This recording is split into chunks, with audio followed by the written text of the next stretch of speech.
This is TJ's worked with the Agents of Fandom for a special on-location episode of the Comic Corner with legendary comic creator Dan Slott. Thank you so much for joining us. Hello! Now, if I'm not mistaken, you have now written more Spider-Man comics than anyone else in the history, even Stan Lee. But what is it with you and this character that you love so much, and what do you want? If there was kind of one Spider-Man trait future members could take away, what would you want to make sure you have? Oh, Lord. Okay, correction. Have you not passed Dan yet? No, the magic number I have to hit won't happen until Superior Spider-Man number 7 comes out. Okay. And even with that, I've had it's something like 1 out of every 15 comics. I think Chris Gage has helped me co-write. So it didn't, and also, oh gosh, if you count how many times people have written Spider-Man in a comic, I don't think I'm ever going to catch Brian Michael Bendis because of his long run on Ultimate Spider-Man, and also the fact that he had, if you add all the New Avengers issues where Spider-Man was a member. So I think it just might be the person who's written the most solo Spider-Man comics. It's you really have to slice it big to get there. Legendary on Mike. Yes. God, what's the one thing you could take away about Spider-Man? You know, obviously there's the great power, great responsibility. But for me, the thing that made Spider-Man different from every other superhero before him was he was the relatable superhero. That's what Spidey always has to be. You can put him in the most fantastic situations. You can put him in outer space. You can put him in a mystic realm with Doctor Strange. You can temporarily make him a billionaire. You can do any crazy thing to Spider-Man. But the window, the way you see it, what the filter you see it through is that relatability. It is Peter being you in that situation going, oh my God, I'm in outer space. Oh my God, what do I do with $1 billion? Oh my God, I might get to be an Avenger. It's the weirdness of what if you were that superhero? You know, before Peter Parker, every superhero was a full-grown adult with perfect teeth and arms akimbo and square lantern jaws.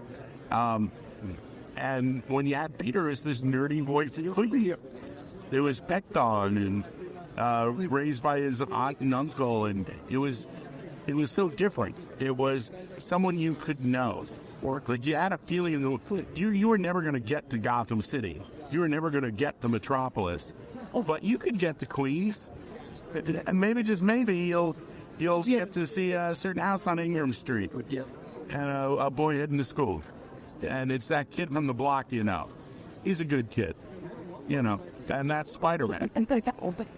One of the new characters you've written recently is young Bailey, Spider-Boy. What was going through your mind creating this character, and what drove you to create an all-new Spider character as opposed to running with one that's already been one?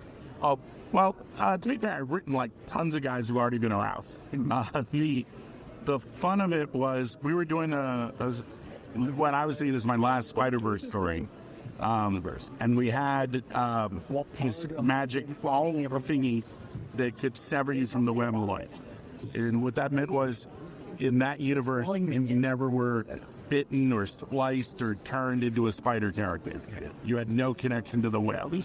And we got to see, when that happened to Peter, we got to see it in an alternate universe where he never became Spider-Man. What kind of life would he live?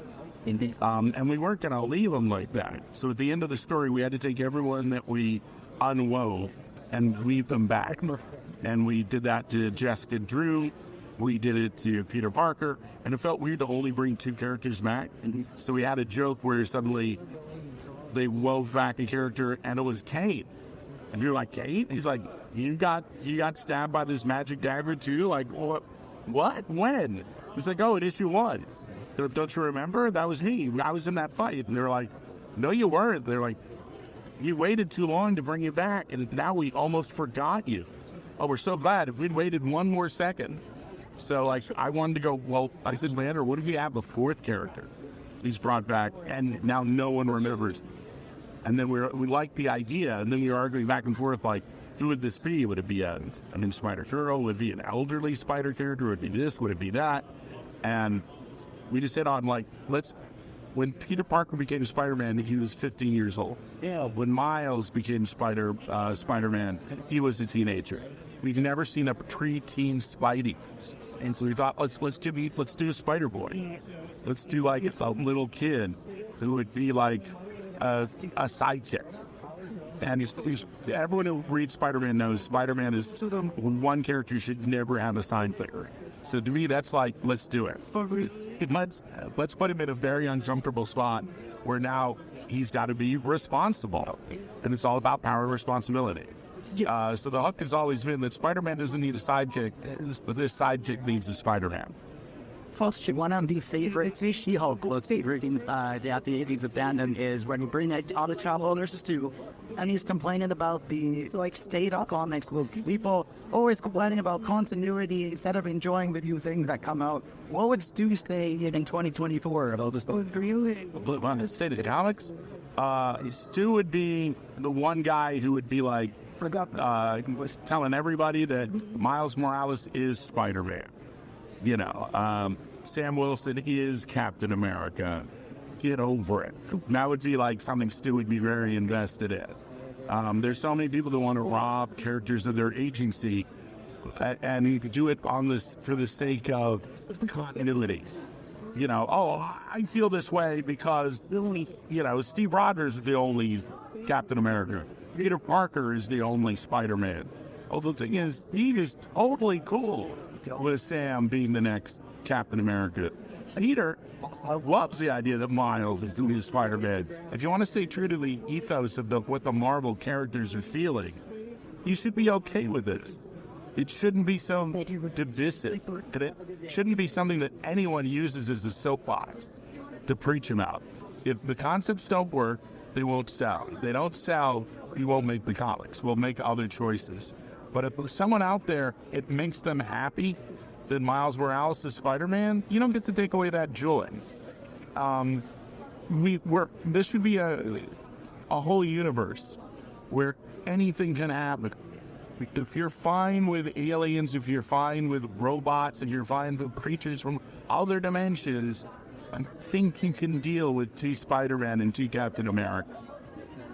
Always listen to Stu. Always check out your local comic shops. Final question for you. You've written hundreds of characters before. If there was one you've never gotten to do. Moon Knight. I'm a huge Moon Knight fan. Moon Knight, everyone's got their character that's their character. Like you grow up and you buy the first issue of Nova, the human rocket, and now he's your guy, and you're going to follow him forever. And if he shows up in any book, in New Warriors, Annihilation, anything, I got to have that Nova's in it. I'm that way with Moon Knight. I own every single Moon Knight appearance he's ever been in. I'm like, oh my God, like when I met Don Perlin when I was over at Valiant, he was their art director, and he's like, oh, hello, and I just went, you're the guy who created Moon Knight, because he did him in Werewolf by Night in 2 issues, and he's like, he looks at me, he's like, I guess I am, yeah. I was just way too into Moon Knight, especially the Doug Mitch, Bill Sienkiewicz era. I love Moon Knight so much. So yeah, someday I would like to write a Moon Knight story. Thank you so much for joining me, Dan Slott, at the Calgary Expo with the Agents of Fandom. Have a good afternoon. Yay! See you guys. Bye.